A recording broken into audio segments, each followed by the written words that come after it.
What's good, y'all? Back again. Another day. It's your boy, the Curtis York. We here in Yorktown, going live until 500 subscribers, baby. We are currently still 67 away. I lost a subscriber today. We were 66, but now we're back to 67. It is all good. It happens. It's a part of the game. But as you know, we are working our way one step at a time to 500. If you're new here, this is your first time to Yorktown, welcome. I am the Curtis York, and every night we just sit here and chop it up. Sometimes for a few minutes, sometimes for hours, and we just kick it and run a little bit of game, talk about what's going on in the news or whatever my day was like, and whatever your day was like. It kind of just flows. So tonight's probably gonna be another short one. I ain't gonna lie, but what I wanted to talk about was screen time, y'all.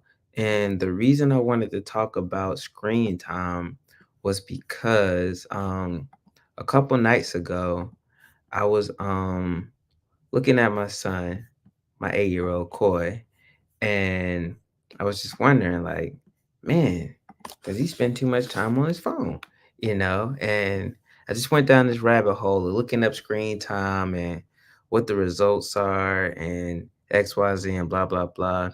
And I didn't like what I saw. So I took it upon myself to just kind of start, being number one, more proactive with him, spending more time, giving him chores, giving him stuff to do and I could tell that by doing that, his pride went up. I had him start making breakfast. The first few days I did it with him, and then gradually I kind of stepped back and let him do it on his own. The teacher in me still kicks in sometimes. I do, we do, you do, which means I do it first to show you how it's done. Then we do it together. That way you build the foundations and the routine, and then you do it yourself. And man, because last week was Christmas break. So yeah, last week was Christmas break. So by the time he went back home to his mom, he was making breakfast and he was asking her, like, hey, can we go to the grocery store so I can get some eggs and the whole nine so I can make breakfast? And you know, it kind of worked itself out to where he came here and he didn't want to be on the phone as much and he didn't want to play the game as much and I had him doing chores like taking out the trash, folding up his clothes, just teaching him life skills, man, because he's 8. And it was a gradual change. It wasn't just boom, all right, no more internet. You just can't do anything today. It's instead of doing that, you do this. Let's do this. And I kind of substituted it. And then I also got him a journal so that he could write down his thoughts every day. Again, just trying to be proactive, man, because I think that we as millennials have the mindset that, we just put them in front of YouTube. YouTube's educational, they're very good. And, obviously, I'm not going to say anything negative about YouTube because I'm on YouTube. Other content creators, that's a different story. You have to watch what the kids are watching and what the channels that they're looking at shows because, it may say that it's for kids and then you got, some smortions in there and, I'm saying all kind of crazy stuff if you just let it run. And, it's little kids. It looks like a cartoon, but it's not the actual cartoon. So you have to be very careful. Too much screen time I've been noticed, and I've seen a lot of articles about it. And this is one that I actually wanted to share with you guys. And I actually posted it in one of my dad group chats on Facebook. Well, one of my dad groups on Facebook just to see, and I got a lot of different different answers. The younger dads, I guess younger than millennials. I forgot what their generation is. No disrespect, but they were kind of like, yeah, we have screen time all the time. We grew up on screen time. It's nothing. And as a millennial, I grew up with a lot of screen time too. But the difference is the type of content that you had access to. You know, um, by the time the internet really became accessible for everybody, I was in my teenage years. Now, granted, I was probably still not ready for what we had access to, just full disclosure, because we had access to a lot. But you know, the concept was a lot different because even when we had MySpace, our MySpace, we didn't really interact with adults on MySpace. With Instagram or Facebook, things like that, you can actually interact with adults. YouTube, if the filters aren't set right, you can interact with adults. And it's very scary out here. But anyways, I saw an article, it made me think about it, and I may just decide to do a full video about it and go in depth. This may be a vlog or you know a monologue or something like that. But too young for screen time, watching TV linked to sensory disorder in kids. New studies suggest putting babies in front of the TV could lead to signs of autism in toddlerhood. um, You know, a new study suggests that for kids under the age of 2, television screen time at any amount is associated with sensory differences, such as those seen in autism spectrum disorder later in toddlerhood. Um, the JAMA study released Monday revealed that kids who watch TV or DVDs at 12 months old were twice as likely to experience atypical sensory processing by 36 months old, meaning that they process sensory input differently than children who haven't had any screen time. And after children reach 18 months old, each extra hour screen time a day was associated with a 20% increased likelihood of those same differences. Researchers examined survey results from 1,500 parents and caregivers about children's sensory preferences, including how they respond to light, noise, and textures. The study focused on TV and DVD screen time because the data was gathered 10 years ago, largely before iPhones and iPads were in the hands of toddlers nationwide. That makes the results even more unsettling, given that children in 2024 have far more screen options than just sitting in front of one of the Bobs, SpongeBob SquarePants, or Bob the Builder on cable TV. Um, while the American Academy of Pediatrics recommends against any time for children under 2 years old, excluding live video chats for family, most children start using screens well before their second birthday. Um, one 2022 study found that only about a quarter of families are paying attention to screen guidance for the youngest age group. 75% of children under 2 are already looking at screens, and 64% of kids ages 2 through 5 exceed the recommendations. Let's see. Still, the pandemic saw a major surge in screen use for kids, just about every age group, and that didn't leave out the youngest screen users. Kids under 5 were using screens about 2.65 hours more per day. It's easy to see how that happened as parents struggle to balance working from home with kids in the house.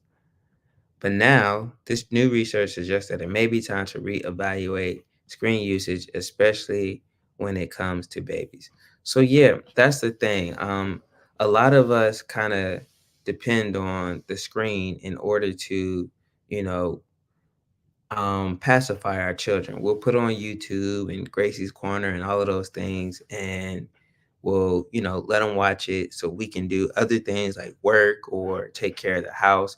And I say we because I'm 100% guilty of it. I'm not going to sit here and act like I'm not guilty. I'm 100% guilty. Me and the wife works. I'm currently not working, as you all know. So I'm doing other things, just trying to figure it out. And it's like we assign, the day to day by watching YouTube. And that could obviously, according to the data, be something that we need to monitor and account for much better. Maybe it's taking them to the park more, getting outside, reading more books. We do have a library for the kids. So just coming up with other ways to keep them busy instead of just throwing on the TV and letting them watch it. Because apparently, according to the data, and it's still early, so we don't really get to see the later ramifications of how this stuff is going to impact the kids. But a lot of things that we've noticed is so far, just on the early end, is attention span. Kids don't really like to look for things anymore. And this is just what I've seen in my household. You know, I remember one time Coy was saying that he had low self esteem. Well, what did he say?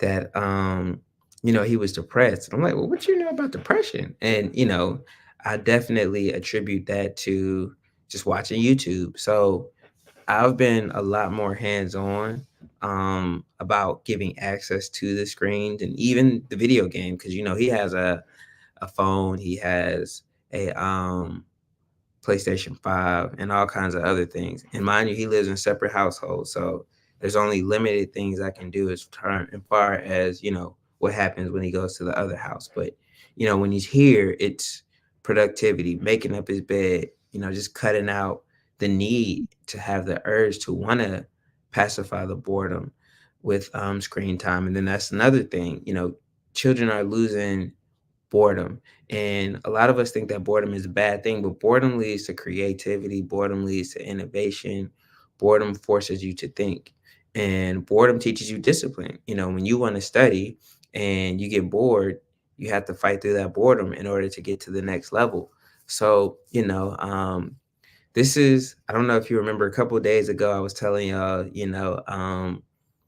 that I have a big project that I'm working on that I want to talk about and do some research on. This is it because I feel like screen time is very, very, very important. And it's something that we need to take control of and monitor, and we need to catch it because it's definitely going to be one of the big generational factors that determines how our kids and how the future, you know, thrives, man.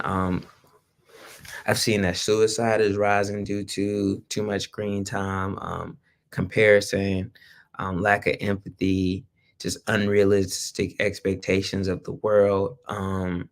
It's definitely something that, in the meantime, it's like what's that movie, The Little Shop of Horrors, where it was a little plant, and the more that it ate, the worse that it got. Or like a gremlin, it's fine until, I think you got water on it. So it's something that as parents, and this is definitely geared towards my other parents, we have to do better and we have to get on it. We have to have those conversations with our kids about why they can't use it as much. And it's going to be ugly and it's going to be hard. It's going to be difficult. But, it's our responsibility as parents to guide and steer our children down the best potential paths, man. So it's going to be uncomfortable. It's going to be finding a lot of different ways to, spend time. And because we're all working, a lot of us are still in the rat race. We're still trying to figure it out.